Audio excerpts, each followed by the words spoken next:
Today we are starting an important topic of class 11th, that is projectile motion. Basically, projectile motion is motion in two dimension, motion in plane.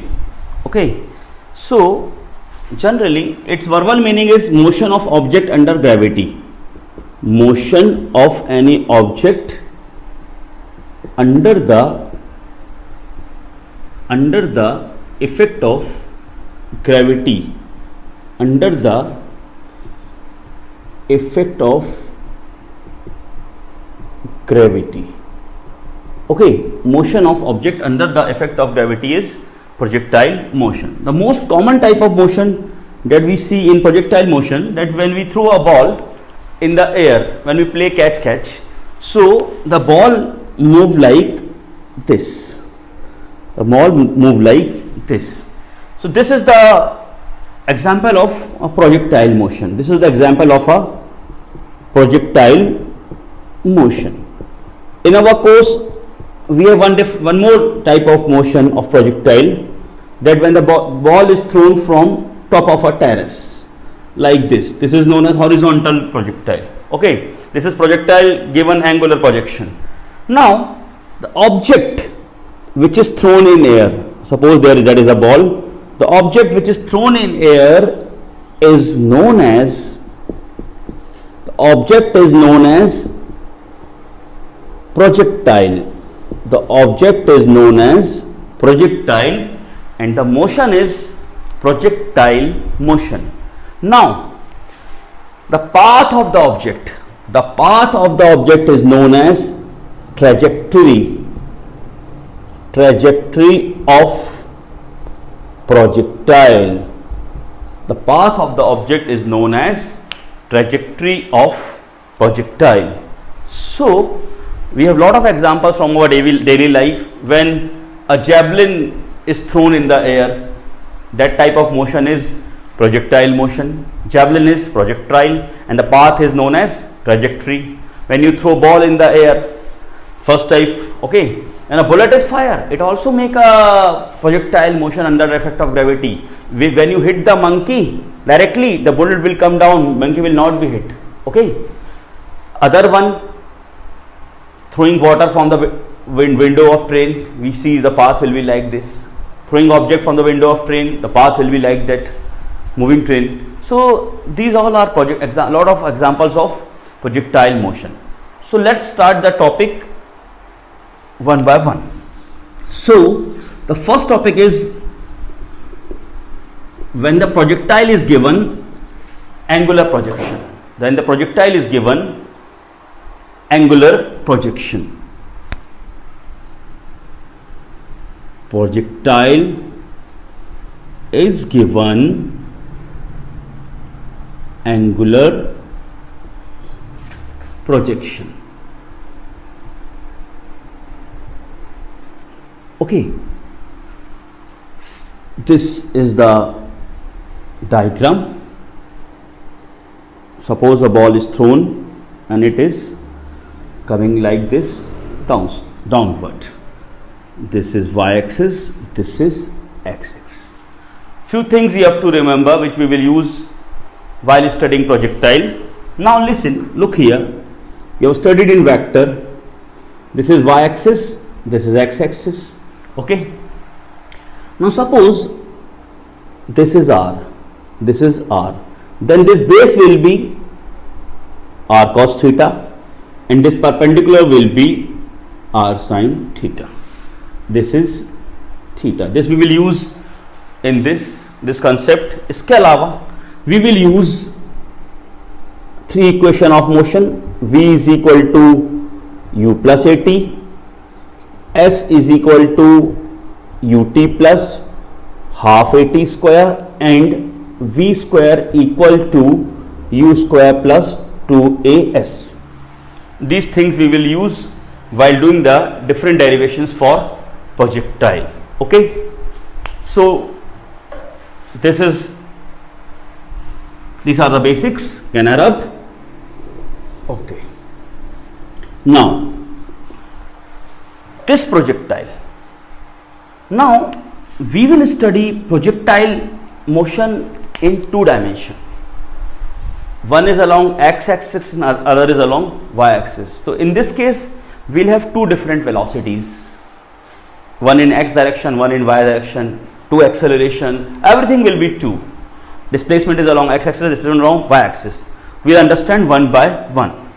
Now, let us divide our study in two parts. Along x-axis, along y-axis. Suppose I throw the ball with velocity u. I throw the ball on an object with velocity u, making an angle theta with the x-axis. In that case, the velocity along x-axis will be, there I taken r cos theta. So here it will be u and u cos theta. Similarly, the velocity along y-axis will be u sin theta. Okay.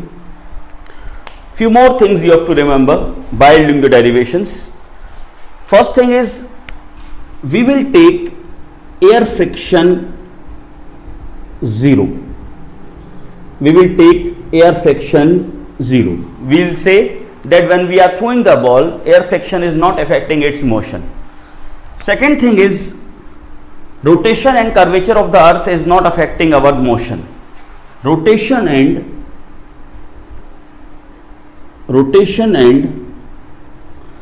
curvature of the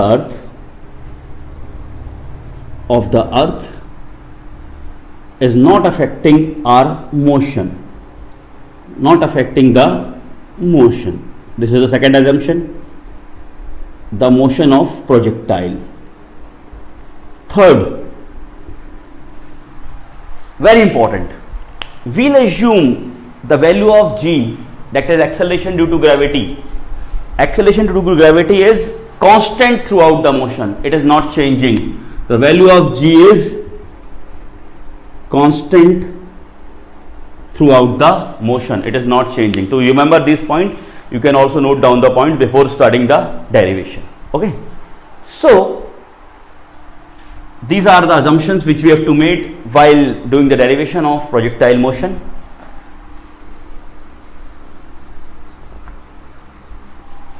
Now, different things in x and y direction. In x direction, we say velocity along the x direction is u cos theta. U cos theta.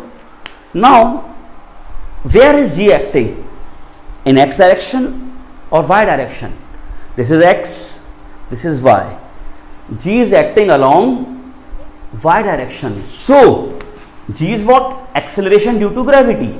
So, it means there is no acceleration along the x direction.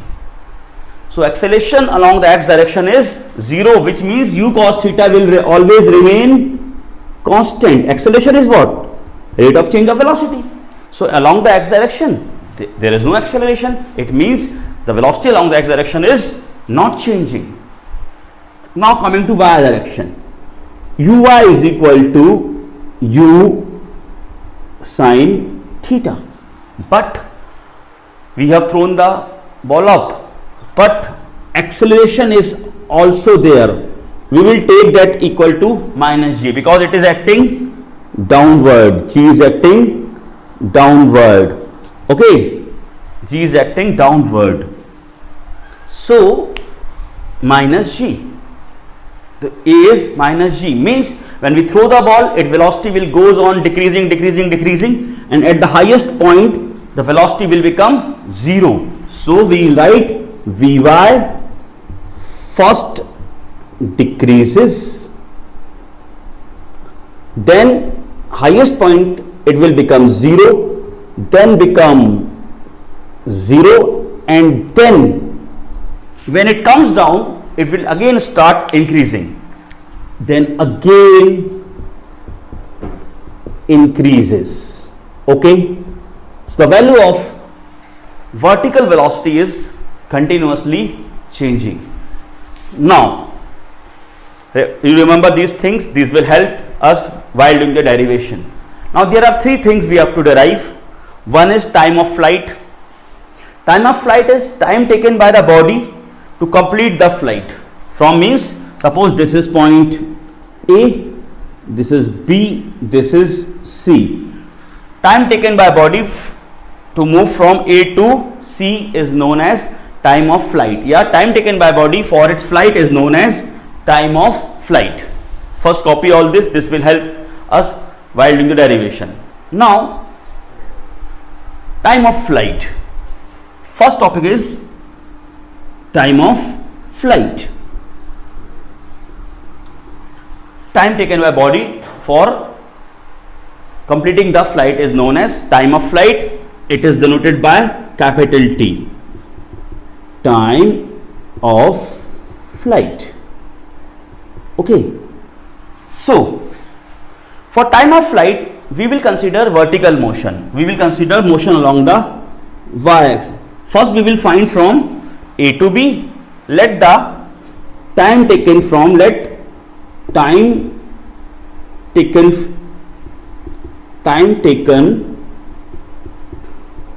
from A to B is small t. Okay. We will consider vertical motion for this. We will consider vertical motion for this. Now, we know the formula V is equal to U plus AT. We will consider motion in y direction.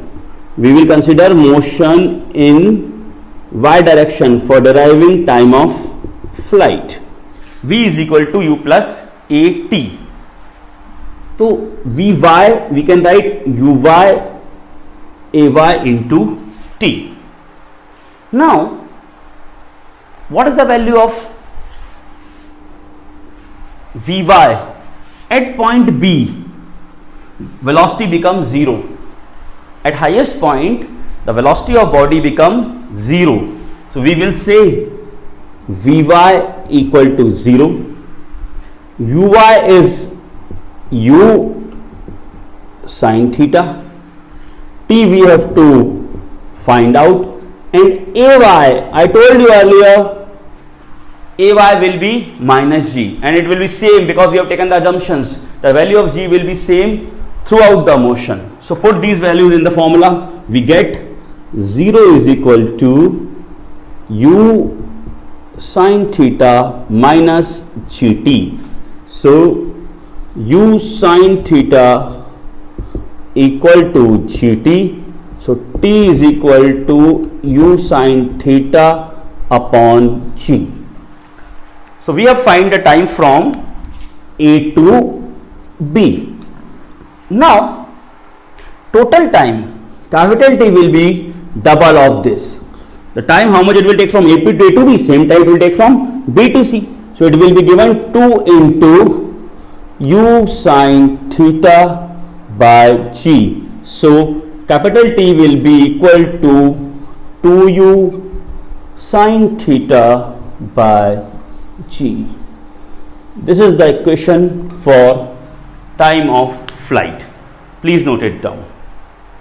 Okay. V equal to U plus AT. Vertical velocity at highest point is 0. Up at point B it is 0.